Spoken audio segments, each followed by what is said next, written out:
One of them did. Love it. You going to use that roller again? Oh, yes. Of course we're going to use the roller again, he says. Oh, yes! That got rid of the list. If that was straight, that wouldn't stick out, but I can't bend that back. Yeah, so on this trailer, there is a load of granite gate posts. There's a thumping great wooden post, a set of drags, and any amount of brambles. Oh my lord.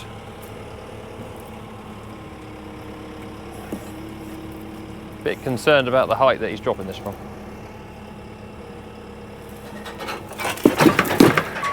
Hooray! Breaking off the concrete off the post, look at this. Guaranteed I'll have to pick all this concrete up later. I'm going to move.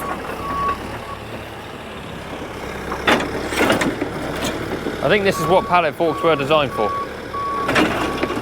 Oh my lord. That's why I moved. To be fair to Rob, he's got 90% of that off. Anyway, what we're doing here is we're moving all this equipment and stuff. This field is going to get reseeded. And this is all in the way. So yeah, that trailer's going scrap. The rotavator's going in it as scrap. This is getting moved. They want to keep this. Rob's just doing a bit of demolition. He is winning, to be fair to him. Had enough? Do you want that fork or not? Right, pallet fork's now locked on. He fell off! Concrete fell off! Look at that, he dropped it in the trailer and all the concrete fell off. Perfect! That's all we need to do. Am I going to be able to boom this over, or should I just lift the rollers first? Do you lift it out of the way? You probably get it in the front, right? It's an old rotavator. This is going to make a loud bang.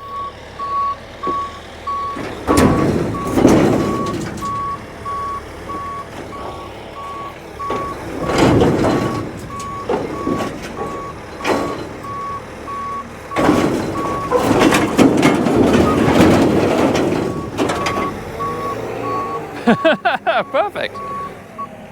See ya, rotavator. Now they're getting kept, I think. There's another one that goes with it there. You keeping that? Cambridge roller. One. Careful over. Yes. Always move down here, the other side of the pod pipe. I'll be back for the time. Got to chuck them on there. Yeah. So yes, that is going to the scrapyard. So we're just going to chuck all the scrap we've got about the place in it before it goes. Now, I just found a metal pipe on the floor. That can go in. Right, we'll do it the hard way. Nice. So what else? Rob's going to come and get these tyres or these wheels, stick them on that trailer. I don't really know what they're good for, but there you are. There's a couple of fencing posts here, and he's going to take that other Cambridge roll down there with the other one, and then we'll sort of be a bit more cleared up. This concrete and stuff, we'll have to come up with a bucket and clear that up. We got a chain because we thought we would need to lift some stuff, but we've actually got away without lifting. And yeah, this field's going into a herbal lay.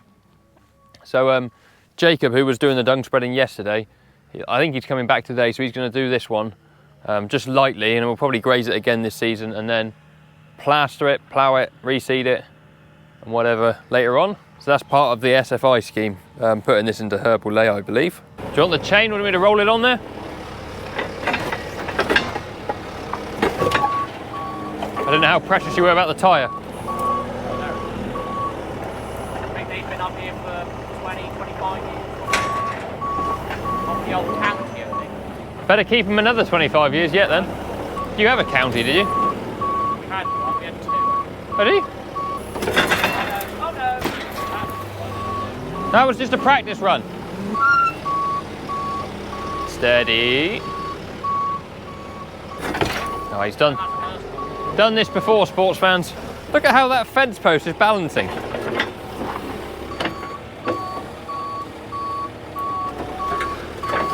You're all right. You're all right. The elusive county wheel does not want to be moved.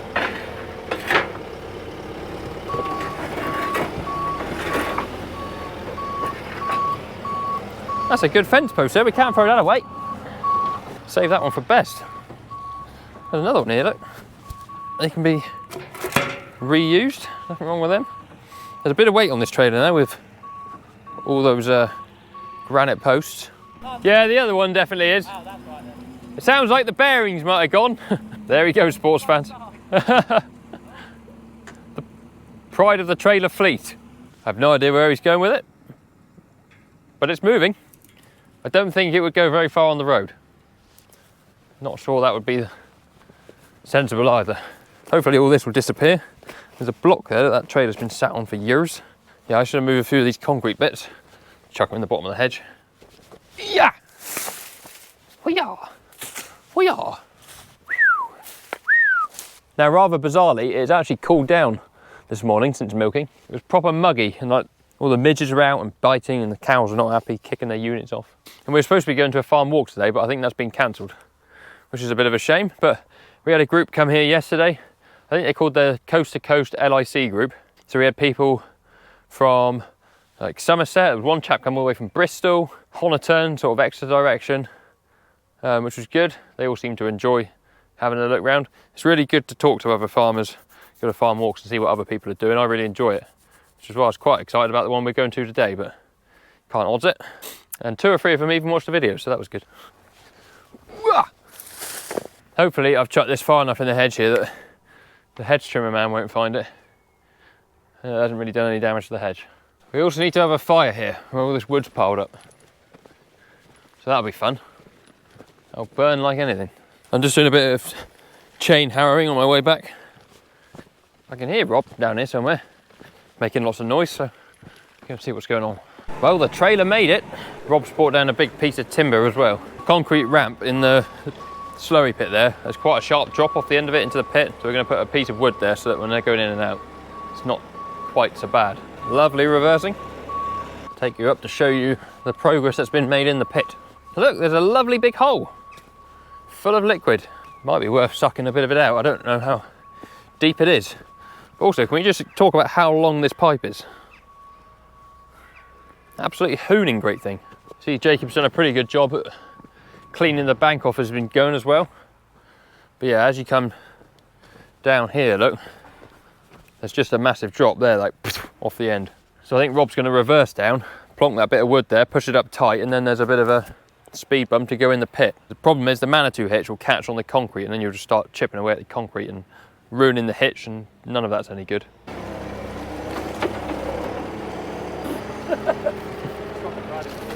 Oh, soupy. Yes, I think we'll suck a bit of that out. A lovely clean Manitou. Sorry, Abby. I'm going to move out of the way when this splashes.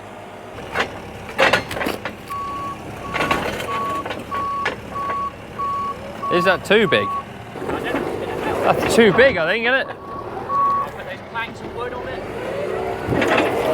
Yeah, that's made it worse. There's a bit of wood up there. Right, I bought that plant. We thought the drop was a fair bit deeper than that, to be honest. But there's some bits of timber here that have been used before to do the same job, so we'll pick those up. I keep saying we as if I'm involved. I'm just the cameraman. Steady.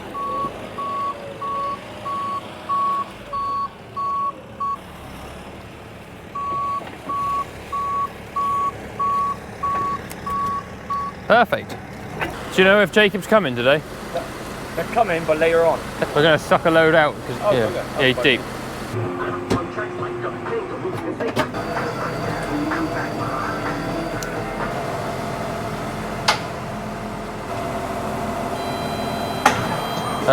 Are they a pair?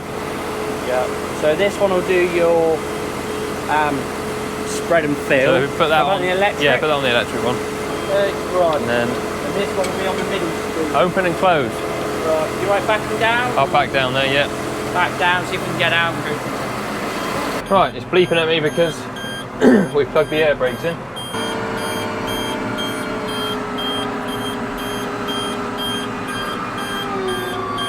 What's my name? What's my name? Oh, that's better. No more bleeping.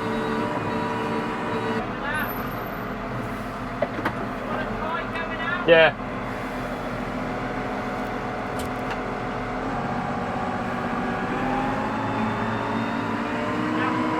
Yeah.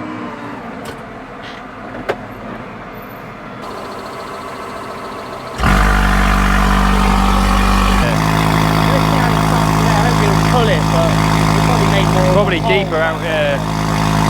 That was more watery, and this looks more. This looks like muddy, yeah. And I'd be surprised what will colour. Coloring it, yeah. Right, situation update. I'm currently on the slurry ramp, and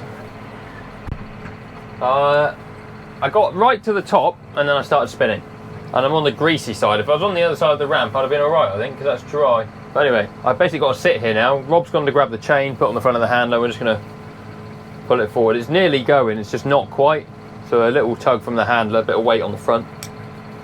Then we'll be gravy. Hopefully not end up in the gravy. But we've got, I don't know, it says half a load there on the sight glass.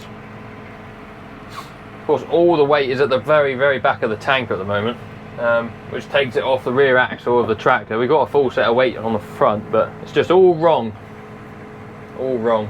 And Rob was saying they've got a digger coming to do a few jobs at some point, so whilst that's here, get them to dig out just off the end of the ramp and concrete another long piece in and put it into the floor and then backfill it all properly with soil so that we haven't got to keep farting around with putting bits of wood in there and stuff like that. And Rob's here with a chain now.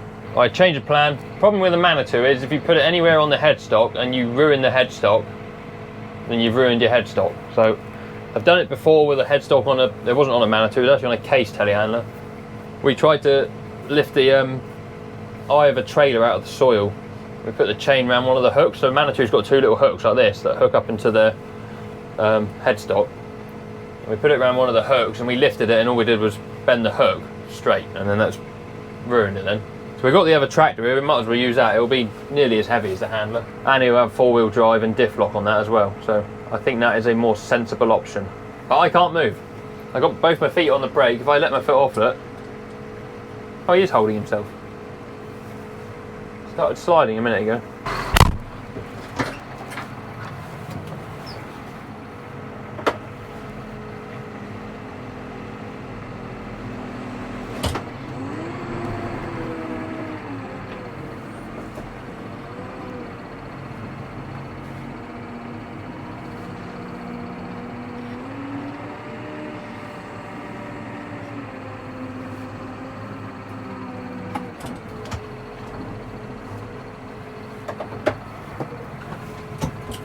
Well done, Robbie. Whew. Right, good. Now, we need to note, guys, that way because they're so monstrous. We can go through, can't we? But hopefully. Yeah, we can. And then we go get stuck up there. I'll tell you on the next bit. Brilliant. Two-man job. Right, it is another day. I'm not getting stuck in any slurry pits this morning.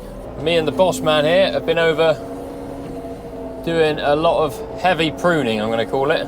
So we're in what's called the park, and there's a heap of trees in here, and we're just going around taking off all the low stuff that will either be hit with a tractor or forager or whatever. You see all this big old stuff. A lot of it is dead as well, so we're trying to just take all the dead stuff off that potentially fall on one of the heifers or something like that. You never quite know. But yes, we've done loads. So we're going back for lunch now, but we've been over this end. All the trees down that end we've done, and that one over there by itself, you can see that one's dead in the top. And I've been in the aircon whilst Rob's been sweating it out with the chainsaw. Wrong bag and his trousers on. Yeah, do you need any help this time, or are you alright? I'm okay, won't be over. We had a bonfire, so that big heap of stuff I was on about the other day, back at home, Rob set fire to it yesterday, and he was walking around just throwing sort of the stuff on the edge in, and he stood on what I think must have been a nail or something, and he punctured his boot and he punctured the bottom of his foot. Oh, it just makes me cringe thinking about it. So this morning when we came over before breakfast, Bob had his boiler suit on as well as his chainsaw trousers. He couldn't get his trousers off, so I had to take his trousers off for him. Perks of the job. Anyway, me and Gus just heading back now for lunch. Another thing that's happening today is there's a lorry coming to pick up some of these tyres. So there's an Arctic coming. I don't know how many Arctics this will fill here, but basically all these tyres are going. We don't want them anymore. The reason they're in the silage pit is they were up on the earth bank. We moved them down here to try and knock some of the soil off them, get all the water out. So hopefully they won't be paying to get rid of soil and water. Other stuff that's also happening today, bit of reinforcement going on in the parlour. Keep this bar in place. So Kev's been down here putting in some uprights and steel plates all the way down. It was done on the other side, but they're being redone as well, I think. So that's been done in preparation for all the matting to go down. Here it is. So easy fix rubber matting. Saw these guys at the show yesterday, Royal Welsh show. So yeah, 24mm mats, so they're going down in the parlour where the cows stand, and all this front piece here as well, where they turn, where they walk out and whatever. So yeah, it's all good. You'll see a few clips of the Royal Welsh show probably in the next video. The one thing I was looking for whilst we were up there was a sorting gate or a shedding gate. Now I need a bit of help because I don't really know where to put it. I'm thinking here, get rid of this and have a bit of a race along here that the cows go through, and then shed cows out into the pen here. It's going to be mainly for AIing cows in the winter. I mean, it's pretty much all it will be doing. Because in the winter the cows will go through the parlour, hold them in the yard at the front there for a while until the last ones are shut behind, and then you can open the gate and let them back through. They go out that way to the shed. So if they've all got to come this way, it makes sense to have a race here with a gate, and then you pick out whatever you want for AI. You do that morning and evening. So yeah, thinking about putting it there, I did think you could probably make this work somehow because it's already there. If this gate was across here and you had a race and you had another gate along here and you picked out anything into here, but I don't think the space is big enough because some days you might be AIing 15, 20 cows. So perhaps get rid of that and just put it against the pen. It's all in one place then. I don't know. Let me know in the comments. What do you think? If anyone's got one, does it work on EID tags? Can it work with ICE robotic collars? It'd be handy if it worked with the pedometers the cows already have, which are the ICE robotic ones, I think they're called. If not, just a simple EID tag we'd have to put in the cows. The one I've looked at is a Sabre. I think it's called a Sabre drafting gate. That looks pretty good. The majority of the rest of them come linked with parlours, and there's obviously nothing in the parlour there to pull cows out with. It'd be handy just to have it on an app, so if you see a cow, type it in on the app, it will draft her out. But yes, that's my thoughts. Long enough now, so I will leave you there for this video. Big thank you to everyone who has been liking the videos and subscribing recently. Hopefully we're going to get to 20,000 subscribers soon. That is my next little goal I have. Check out all the other links in the description to all my other social media channels, and we'll see you guys on another video very soon. Cheerio. Like a drug that I just can't deny.